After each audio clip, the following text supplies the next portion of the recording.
Let's do it. Hey everyone, and welcome to Understandable English.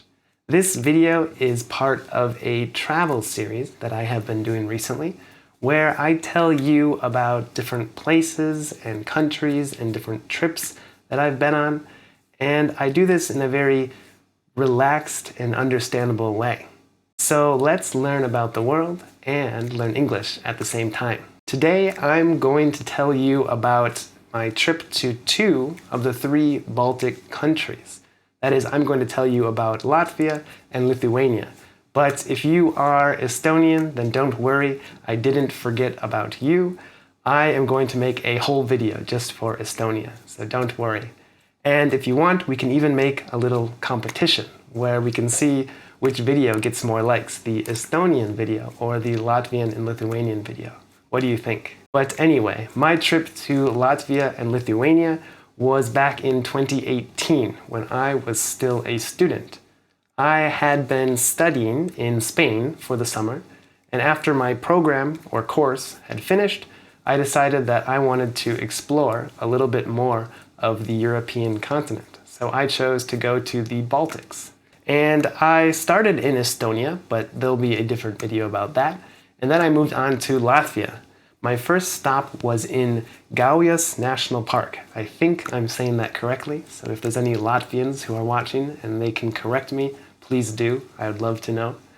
But this national park was wonderful. I really enjoyed the quietness of it. It was beautiful, and there were not a lot of people. It was quite empty.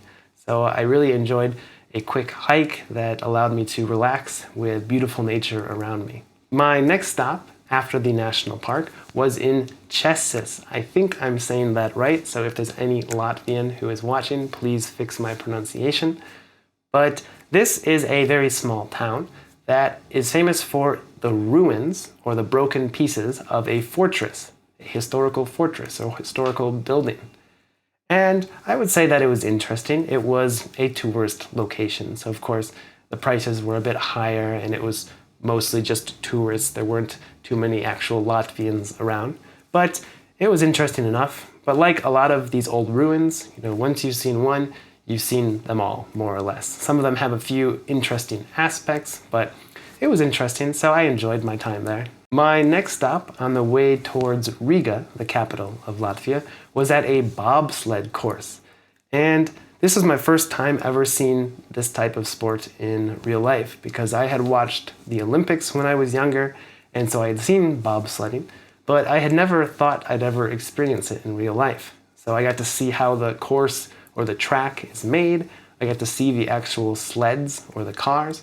But of course, I was there in the summer, so there was no snow.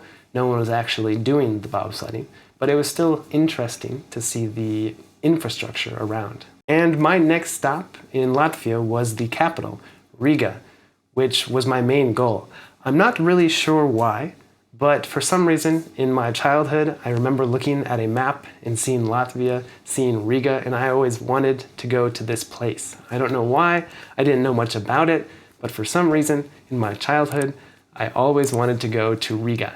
So finally, I was getting to live my dream and see what actually is in Riga, Latvia. And it was definitely a city to enjoy.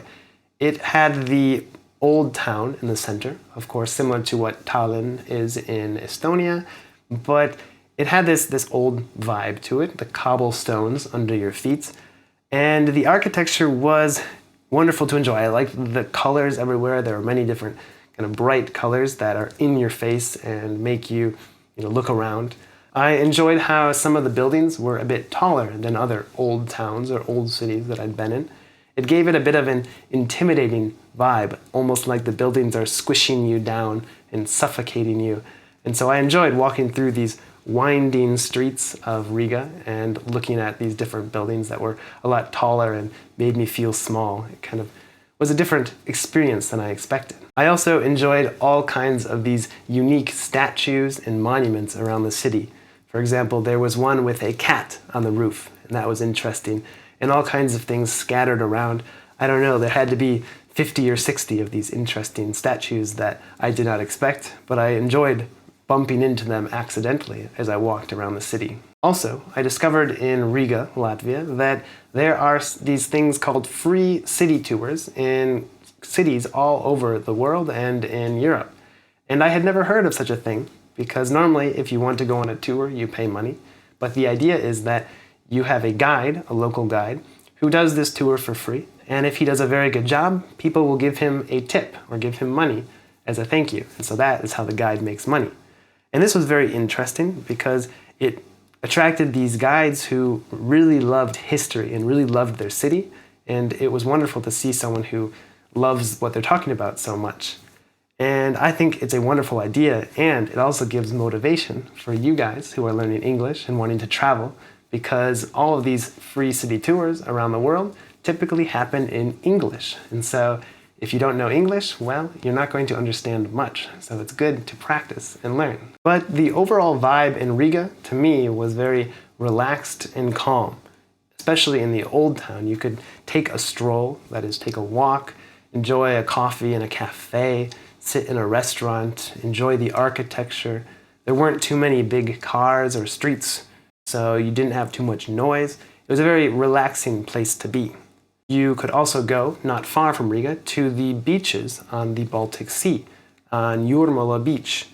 And these Baltic beaches, of course, are not super warm. You can swim a little bit in the summer, but it's not, South Spain or somewhere in the Caribbean. But it's still quite beautiful. And if you walk along the beaches, you can often look for amber. That is this kind of clear yellow stone that comes from the sea. And so it was a lot of fun walking around the beaches, looking at different shells and amber, and enjoying the beautiful scenery. And after Latvia, I was off to Lithuania. And I unfortunately spent too much time in Estonia and Latvia, so my trip to Lithuania was quite rushed. I had to go a bit faster so that I could stay on schedule.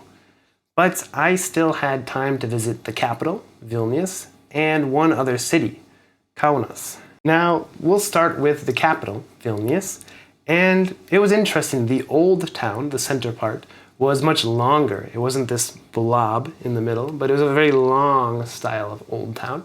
And it was well kept. It had been repaired and fixed. And to me, it was of course very, beautiful. But sometimes with these old cities, I prefer that more run-down look, run-down vibe. It gives it more of the old town feel.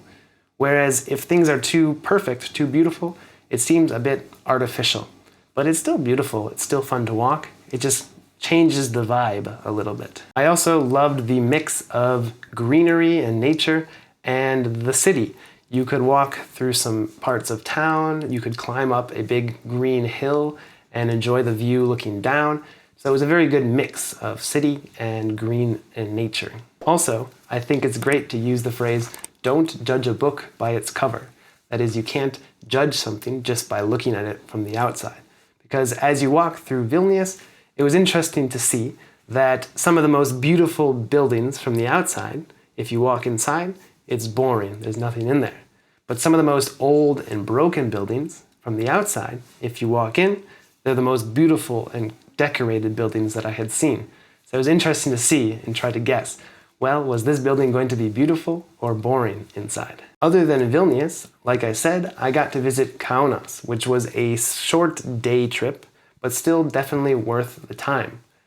It was a very slow, relaxed day, and I loved the greenery in the main part of the city. You're walking down the street, there's these big trees, and you feel this kind of slow city vibe to it. I really enjoyed it. The art scenes and the murals were also wonderful.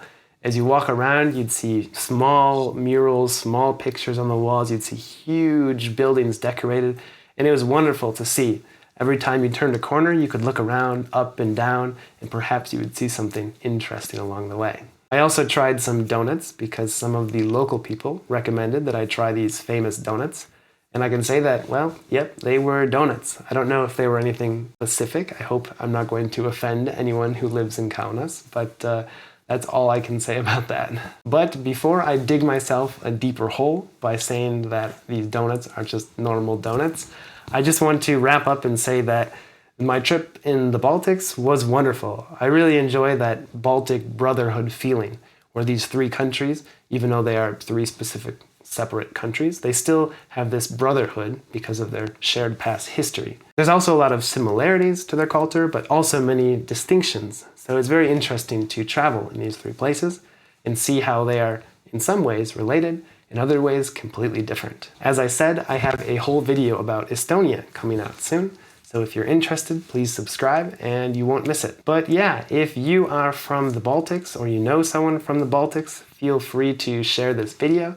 I know that many people in the Baltic states know English very well, but perhaps they might be interested in some sort of perspective from a foreigner, even though you do get lots of tourists. But anyway, feel free to share. I'd love to hear from you guys in the comments. I'd love to talk with you as well.